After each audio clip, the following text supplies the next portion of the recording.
Herzlich willkommen im Atelier für Schnitt und Design.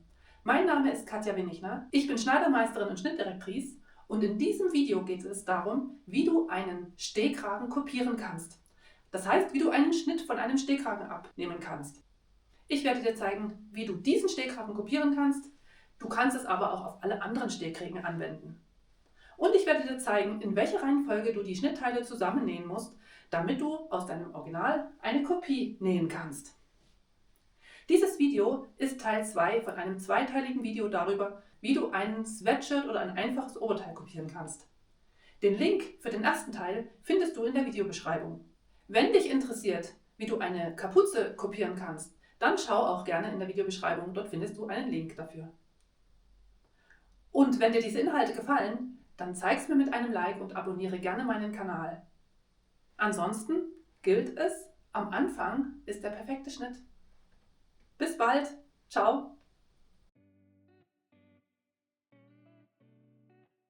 Um den Stehkragen zu erfassen, drehe ich die Hälfte des Shirts auf links. Ich lege den Kragen so auf den Tisch, dass die oberen Kanten aufeinander liegen.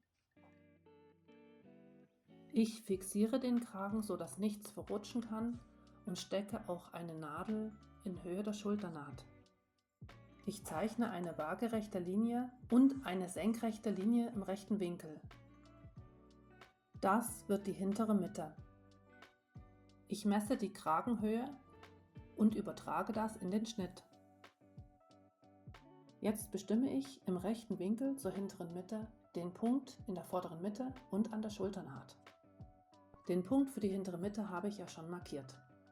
Ich lege das Maßband an der oberen Kragenkante an und markiere den Abstand zur hinteren Mitte mit einer Nadel. Ich messe von der oberen Kragenkante nach unten und ich messe den Abstand zur hinteren Mitte. Beides trage ich wie in einem Koordinatensystem in den Schnitt ein. Das gleiche mache ich mit der vorderen Mitte.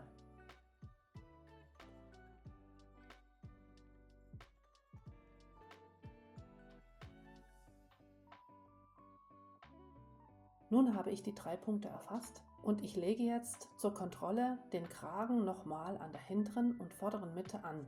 Ich kann auch noch ein paar Punkte zusätzlich einzeichnen. Dann zeichne ich an der hinteren Mitte eine kurze rechtwinklige Hilfslinie und kann nun die obere Kante des Kragens auszeichnen. Da dieser Kragen an jeder Stelle gleich breit ist, kann ich ein paar Hilfspunkte parallel zur oberen Kante einzeichnen. Dann zeichne ich die vordere Mitte im rechten Winkel zu diesen Linien aus und kann auch den Kragenansatz einzeichnen. Die Besonderheit bei diesem Kragen sind die kleinen Teilungsnähte, die trage ich jetzt noch ein.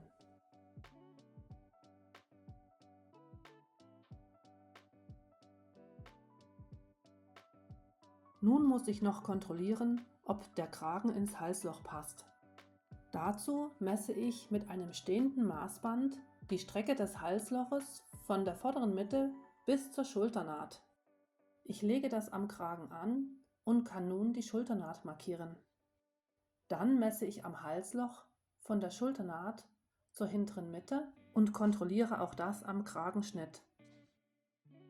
In diesem Fall ist die Strecke etwas länger, das trage ich an der hinteren Mitte an. Das wird meine neue hintere Mitte. Ich schneide jetzt den Schnitt aus.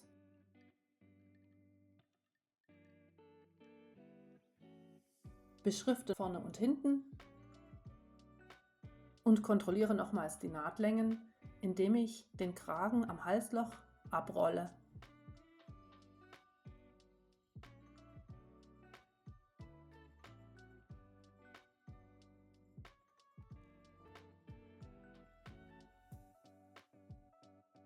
Der Schnitt ist nun fertig für den Zuschnitt. Für die Kopie habe ich einen leichten Sweatshirtstoff gewählt, der ähnlich leicht fällt wie das Original. Vorder- und Rückteil sind im Stoffbruch zugeschnitten. Ich habe eine Nahtzugabe von 1 cm rundum geschnitten, außer am Saum, da habe ich 4 cm. Ärmel und Bündchen sind doppelt geschnitten. Ich markiere die vordere und hintere Mitte am Halsloch und auch den Schulterpunkt am Ärmel.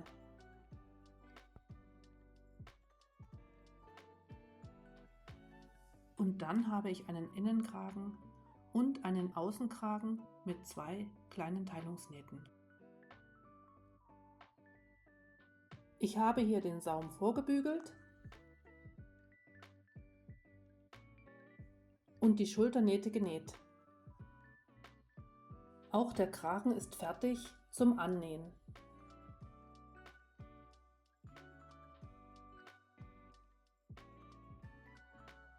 Als nächstes folgen die Ärmel. Ich nähe den Vorderärmel ins vordere Armloch, lege die Schultermarkierung am Ärmel auf die Schulternaht und nähe den rückwärtigen Ärmel ins Rückteil. Jetzt lege ich Rumpf und Ärmel rechts auf rechts aufeinander und nähe Seiten- und Ärmelnaht in einem.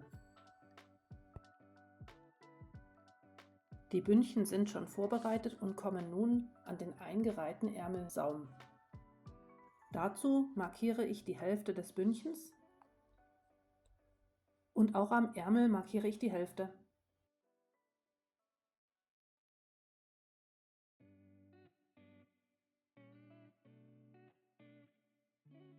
Zum Schluss zeige ich dir noch, wie ich die Kordel abmesse.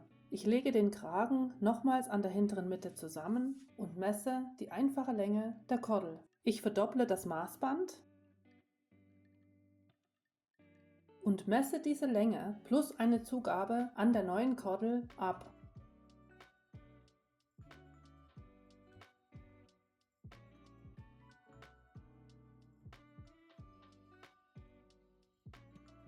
Ich habe die Kordel in den Kragen eingezogen und damit ist meine Kopie fertig.